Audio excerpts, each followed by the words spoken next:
Bonjour à tous, j'espère que vous allez bien. Alors aujourd'hui je reviens vers vous avec une recette sucrée de pâtisserie orientale tout droit venue de l'Algérie. Il s'agit du fameux qalb al-lawz. C'est une pâtisserie que l'on consomme énormément pendant le mois du Ramadan à base de semoule et d'amandes qu'on vient imbiber d'un sirop parfumé de fleurs d'oranger.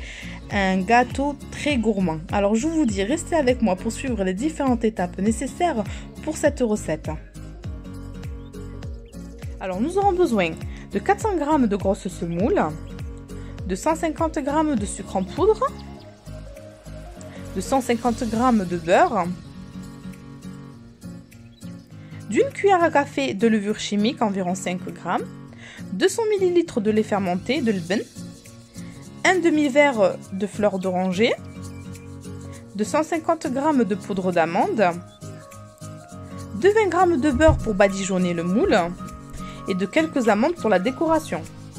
Alors pour le sirop, nous aurons besoin de 400 g de sucre, d'un litre d'eau, de 2 sachets de sucre vanillé, de 2 rondelles de citron et d'un verre d'eau de fleurs d'oranger. Bismillah. Je commence par la préparation du sirop pour le laisser ensuite refroidir totalement avant l'utilisation. Alors dans une casserole, je commence par verser mon litre d'eau, le sucre vanillé, la moitié de mon eau de fleur d'oranger, je réserve l'autre de côté. Je viens mélanger le tout à l'aide de mon fouet et ensuite je viens rajouter mes 2 rondelles de citron. Il ne me reste plus qu'à porter mon sirop à ébullition sur feu moyen pendant 25 minutes. Maintenant, je vais passer à ma base de semoule. Donc dans un plat, je viens mélanger tous les ingrédients. Donc je commence par la semoule, le lait fermenté, l'ben, le sucre, la poudre d'amande et je finis avec l'eau de fleur d'oranger. Et je viens mélanger le tout.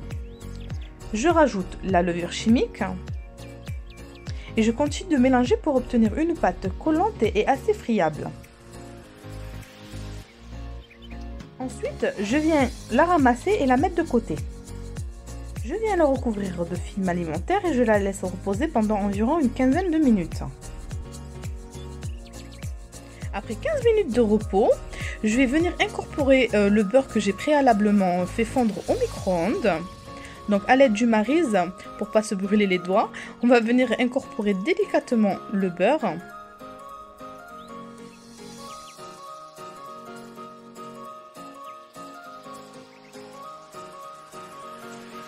Voici le résultat final de ma pâte. Maintenant, je vais vous montrer le moule que je vais utiliser. Donc, il s'agit d'un moule de 26 cm de diamètre. Alors, comme vous pouvez voir, j'ai fait fondre 20 g de beurre au micro-ondes. Et maintenant, je vais venir badigeonner généreusement mon moule à l'aide d'un pinceau. Maintenant, je vais venir verser ma préparation du qalb al-lawz directement dans mon moule. Et à l'aide de ma maryse, je vais venir répartir la farce pour avoir une jolie forme tout en tapotant mon moule sur mon plan de travail.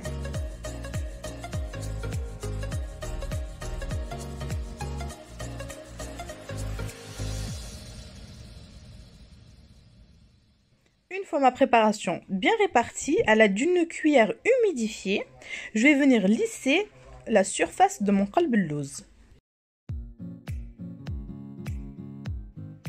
Comme vous le constatez, ma préparation est bien lisse. Maintenant, à l'aide d'un couteau, je vais venir quadriller ma préparation pour donner une belle forme carrée à mes qalb al-lawz.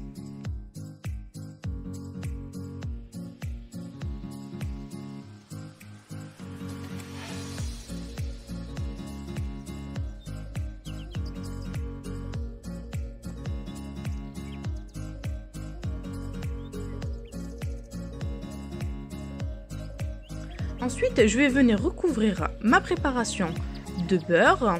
Donc, je vais utiliser le beurre qui m'a servi à badigeonner mon moule. Donc, délicatement à l'aide d'un pinceau pour obtenir un qalb al-lawz bien doré.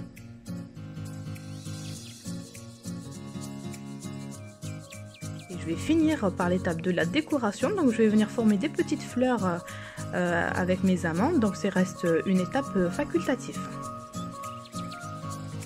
Voilà le résultat final avant la cuisson de mon qalb al-lawz. Donc maintenant je vais venir l'enfourner dans un four préchauffé à 200 degrés pendant environ 20 minutes.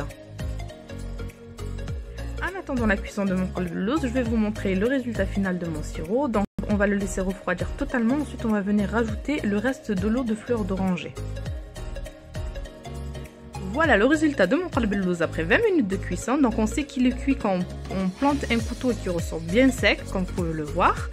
Ensuite je vais venir l'imbiber de sirop. Donc avant ça, mon sirop a bien refroidi, je vais venir ajouter l'eau de fleur d'oranger.